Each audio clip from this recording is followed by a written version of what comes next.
महायुद्ध जारी है। मिडिल ईस्ट अब पूरी तरह जंग की आग में झुलस रहा है।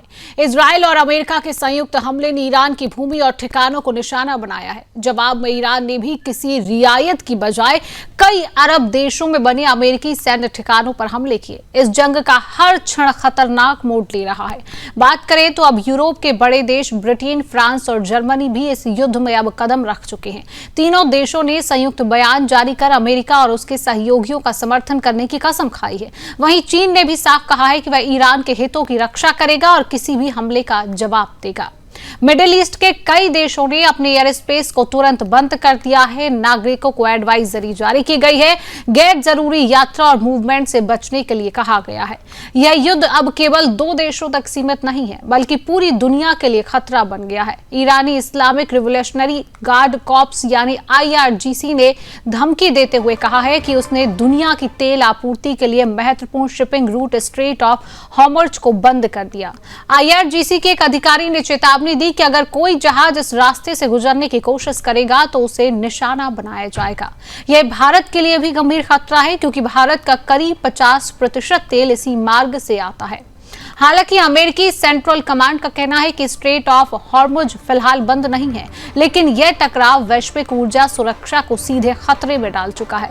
तेल की कीमतों में उछाल और आर्थिक अस्थिरता लगभग तय है। इस युद्ध के दौरान ईरान में अब तक 742 लोग मारे जा चुके हैं, जिनमें 176 बच्चे शामिल हैं। इसके अलावा 750 से ज्यादा लोग घायल हैं। उधर विशेषज्ञों का कहना है कि अगर यह टकराव और बढ़ा तो मिडिल ईस्ट में अस्थिरता का भयंकर माहौल बन जाएगा। क्षेत्रीय और वैश्विक सुरक्षा खतरों में है। तेल, व्यापार और अंतर्राष्ट्रीय रिश्ते सब इस जंग से प्रभावित होंगे। तो स्थिति साफ है, मिडिल ईस्ट पूरी तरह युद्ध की चपेट में है। इजराइल, अमेरिका और ईरान के बीच बमबारी और मिसाइल हमले लगातार हो रहे हैं। यूरोप के देशों ने भी मोर्चा संभाल लिया है। चीन ने ईरान के समर्थन की कसम खाती है। मिडिल ईस्ट अब सिर्फ संघर्ष का मैदान नहीं, बल्कि वैश्विक महायुद्ध का केंद्र बनता जा रहा है। तस्वीरें लगातार आप टीवी स्क्रीन पर देख रहे हैं। किस तरीके से ईरान से तस्वीरें सामने आ रही हैं। ईरान में लगातार तबाही का मंजर है। महायुद्ध का चौथा दिन है। लगातार युद्ध की तस्वीरें हैं। ईरान ने हॉर्मुज़ स्ट्रेट को भी बंद कर दिया है। अनावश्यक यात्रा को लेकर भी कहा गया है कि आप अनावश्यक यात्रा से बचे, घर में रहे। यूएस, इजराइल, ईरान का लगातार घमासान जो है वो भी जारी है। कई देश और यहाँ पर युद्ध में कूद भी चुके हैं। तो आप तमाम तस्वीरें देख रहे हैं। तो आज इसी विषय पर हम चर्चा भी करेंगे कि किस तरीके से युद्ध की तस्वीरें जो हैं वो सामने आ रही है। तमाम पैनलिस्ट हमारे साथ जुड़ेंगे और उनसे सवालात भी करेंगे। हमारे साथ पैनलिस्ट भी जुड़ चुके हैं, परिचय आपसे कराऊंगी। हमारे साथ आप पहले ग्राफिक्स के जरिए ये तमाम जानकारी समझिए कि जंग की शुरुआत जो है वो कैसे हुई है। 28 फरवरी सुबह जिस तरीके से जंग की शुरुआत का ये दिन था, इजराइल और अमेरिका ने ईरान पर बड़े हमले शुरू किए। 28 फरवरी को इजराइल और अमेरिका ने मिलकर ईरान पर बड़े हमले शुरू किए। 28 फरवरी की सुबह का ये डेटा और ये 28 फरवरी का दिन जो पहला दिन था युद्ध का, उसकी जानकारी ग्राफिक्स के जरिए टीवी स्क्रीन पर हम दिखा रहे हैं कि किस तरीके से युद्ध की शुरुआत हुई, क्योंकि आज युद्ध का चौथा दिन बताया जा रहा है। 28 फरवरी को इस युद्ध की शुरुआत हुई थी। इजराइल और अमेरिका ने ईरान पर बड़े हमले शुरू कर दिए थे। उसके बाद टारगेट जो था वो सुप्रीम लीडर खामनेई का जो था उसको कहीं ना कहीं मारना, ये भी मैं कह सकती हूँ, क्योंकि इजराइल और अमेरिका जिस तरीके से लगातार ईरान पर हमले शुरू कर दिए थे, लगातार मिसाइलें दागी जा रही थी।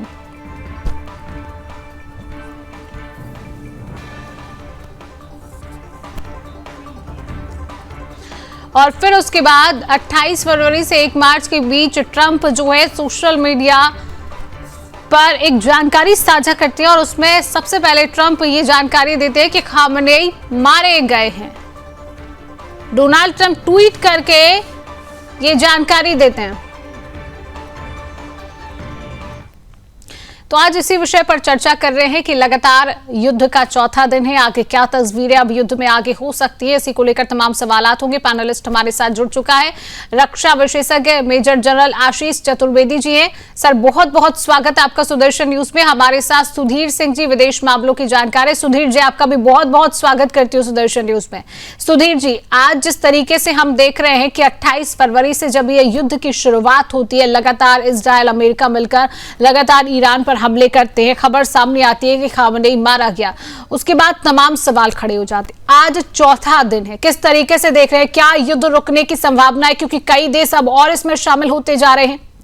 सुधीर जी देखिए, युद्ध लड़ा जाता है मनोविज्ञान से, साइकोलॉजी से। युद्ध के पहले ही दिन ईरान के सुप्रीम लीडर और तथाकथित इस्लामिक क्रांति जो 1979 में ईरान में हुआ था, उसके नेता कायदे आजम अली खामनाई मारे गए। तो जब और उनके साथ रक्षा मंत्री मारे गए, चीफ ऑफ आर्मी स्टाफ मारे गए और पता नहीं कितने टॉप ब्रास के अधिकारी मारे गए। तो कहने का मतलब है कि साइकोलॉजिकल ब्लो अमेरिका ने दे दिया।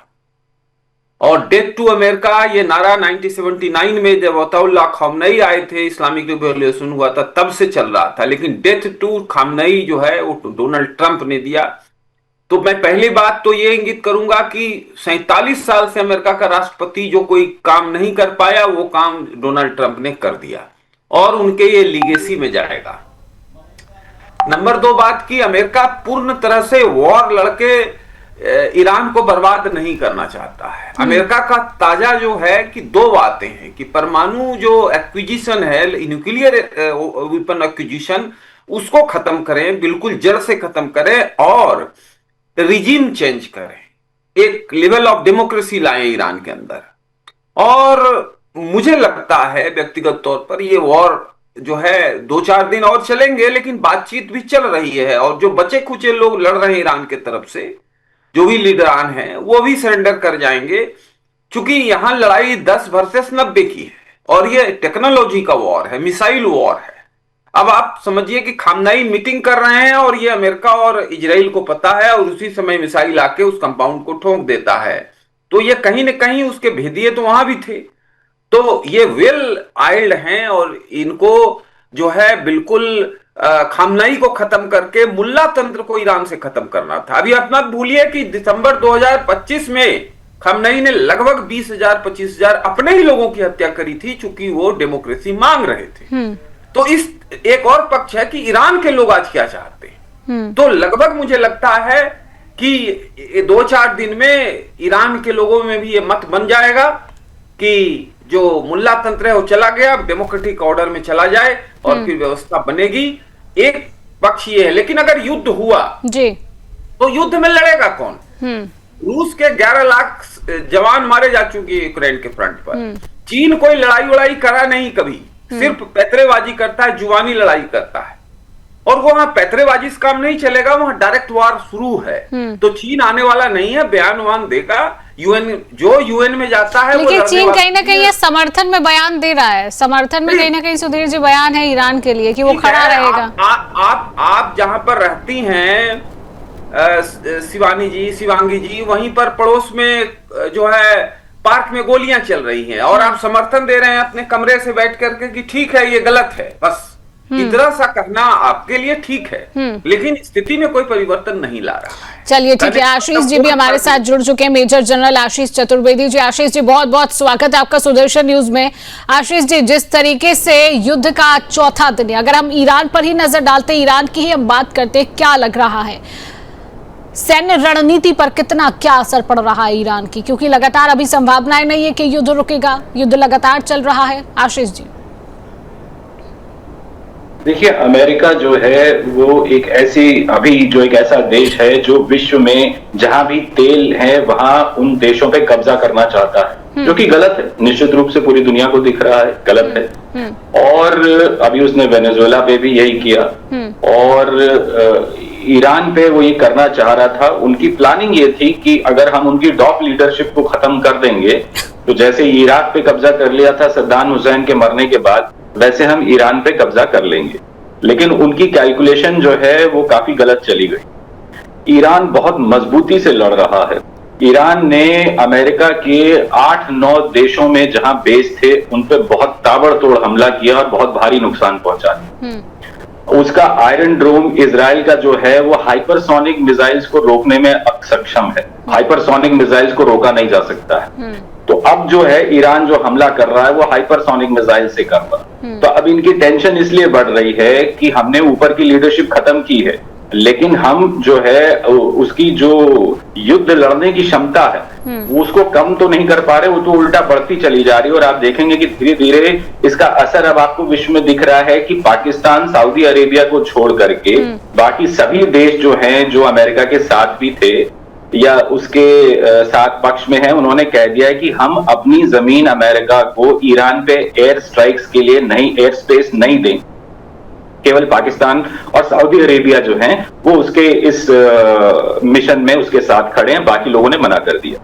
अब ये सवाल आता है कि अमेरिका को यदि अगर तेल पे कब्जा करना है, उनकी वहां पे जैसे इराक पे किया था, तो अमेरिका जानता है कि उसको अपने जो ट्रूप्स हैं वो इस ईरान के अंदर भेजने पड़ेंगे, जो बहुत मुश्किल काम होगा, क्योंकि ईरान के अंदर अमेरिकी सैनिक, देखिए टेक्नोलॉजी में मिसाइल्स गिराने में और आपके पास जो वो टेक्नोलॉजी सुपीरियरिटी है वो एक अलग चीज है, लेकिन जब जमीन की लड़ाई शुरू होगी, जब आपको एक एक गज जमीन के लिए लड़ना है, वहां अमेरिका बहुत बुरी तरह मात खाएगा ईरान से, वो लड़ नहीं पाएंगे। अमेरिकन सैनिक जो है वो जमीन पे लड़ने में उतने सक्षम नहीं है। उनका इतिहास आप उठा के देख लीजिए, वियतनाम जैसे छोटे कंट्री में लड़ रहे थे और छोड़ के भाग गए थे, फिर अफगानिस्तान गए थे, फिर वहां से भी छोड़ के भाग गए थे।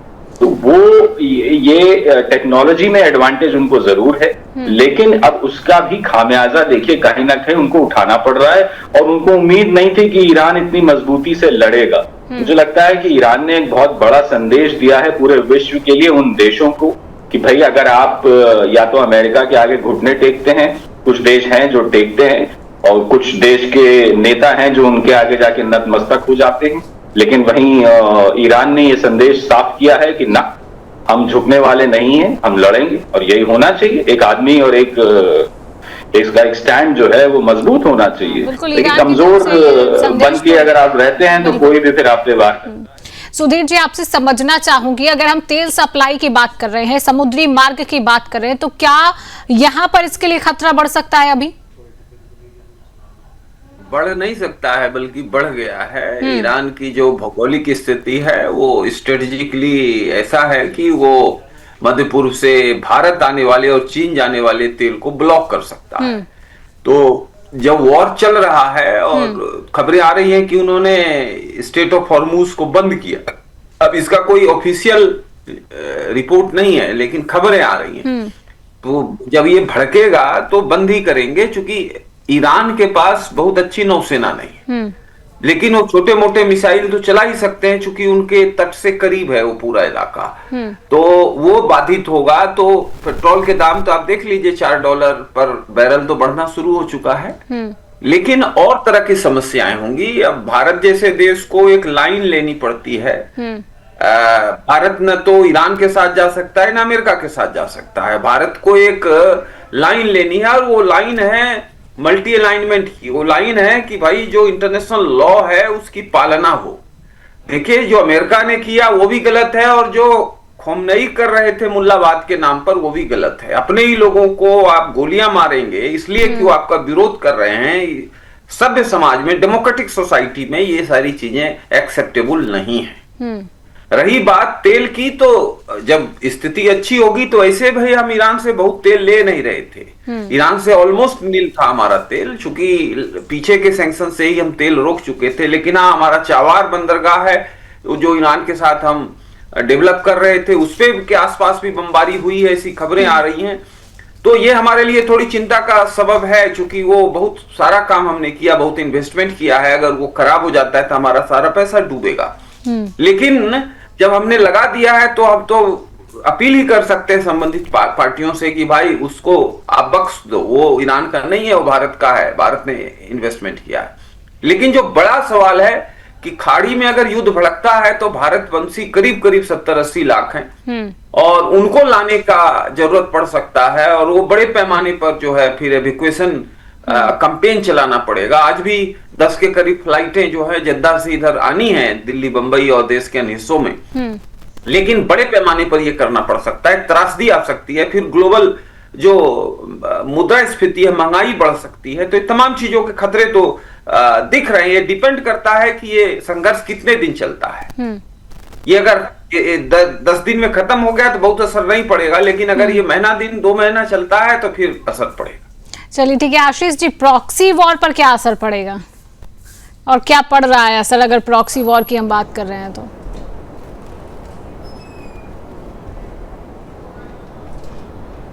आशीष जी, आवाज आप तक पहुंच रही है?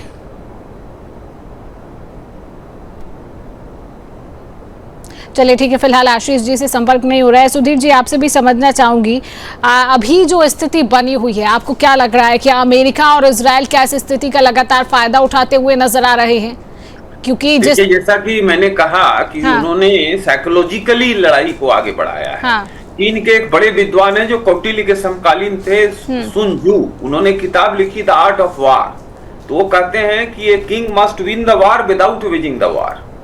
एक राजा को बगैर लड़े लड़ाई लड़ना जीत जाना चाहिए। तो अमेरिका और इजराइल वही कर रहे हैं। उन्होंने सर्वोच्च नेता को मार दिया, तरफा तरफी मच गई।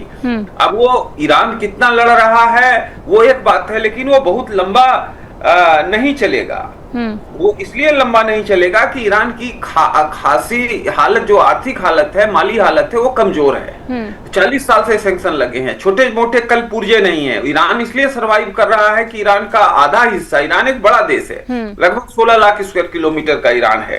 तो ईरान में जो आधा हिस्सा है वो डेजर्ट है, आधा हिस्सा जो है वो हमारे हरियाणा और उत्तर प्रदेश और बिहार जैसा हरा भरा देश है, जहां अनाज पैदा होता है, सारा कुछ होता है। तो वो उससे ईरान जो है स्टिक गया। लेकिन ईरान की जो माली हालत है बहुत खराब है, वहां ह्यूमन राइट की हालत बहुत खराब है। 2024 में आप ये देखिए कि लगभग 1500 लोगों को फांसी हुई पूरी दुनिया में, उसमें से 80% लोग ईरान में फांसी पर चढ़ाए गए। आखिर ऐसा क्यों होता है? तो ये सारी स्थितियां इस बात को इंगित करती हैं कि ईरान की स्थिति जो है बहुत अच्छी नहीं रही थी। तो मुझे लगता है कि ये जो वॉर चौथे दिन में है, कुछ दिन बढ़ा तो वो खतरनाक स्थिति की तरफ बढ़ेगा, चूंकि वो जो है निश्चित तौर पर उससे एक प्रॉब्लम खड़ा होगा। और वो प्रॉब्लम यह है कि डेमोक्रेसी के लिए एक जद्दोजहद होगी और शायद डेमोक्रेसी ईरान में लौट जाए और मुल्ला तंत्र को भागना पड़े। ये मैं देख रहा हूं, मेरे माने तीसरे नेत्र से जो अध्ययन करता हूं उसके अनुसार ऐसा होता प्रतीत हो रहा है। लेकिन चीजें तो बदलेंगी अपने हिसाब से, उसका तो जब तक होता नहीं है तो आप क्या कर सकते हैं, लेकिन मुझे लगता है कि ऐसा होगा। चलिए, बिल्कुल आप जो कह रहे हैं आशीष जी, अगर हमारे साथ जुड़ गए। आशीष जी, आवाज आप तक पहुंच रही है? चलिए, फिलहाल आशीष जी तक आवाज नहीं पहुंच रही है। सुधीर जी, आशीष जी, आप दोनों का हमारे साथ जुड़ने के लिए और तमाम जानकारी साझा करने के लिए, समय देने के लिए आप दोनों का बहुत बहुत धन्यवाद।